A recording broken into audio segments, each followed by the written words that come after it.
بلوچستان کے سرحدی تحصیل ماشکیل سے ہمارے گدروشیہ پوائنٹ کے نمائندہ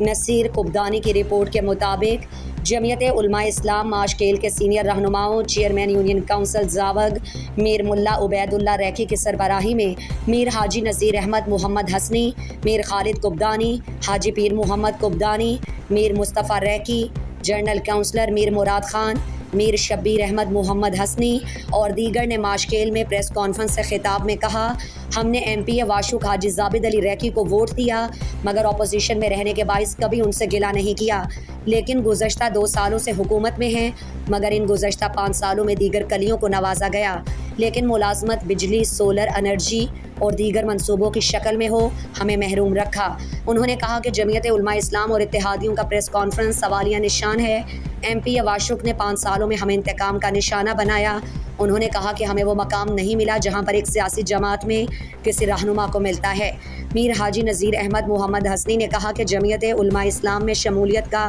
بنیادی مقصد اپنی برادری اور علاقے کے مسائل کا حل تھا، لیکن مسائل کی حل دور کی بات، ہمیں وہ عزت و مقام نہیں ملا جو کہ ایک سیاسی جماعت میں ملتا ہے۔ رہنماؤں نے کہا کہ ایم پی اور جمعیت علماء اسلام واشق کو گوش گزار کراتے ہیں کہ اگر ایک ہفتے کے اندر ہماری برادری اور لوگوں کی بنیادی مسائل حل نہیں ہوئے اور ہمارے تحفظات دور نہیں کیے گئے تو بہت جلد اپنی برادری کے ساتھ آئندہ کا لائحہ عمل طے کریں گے۔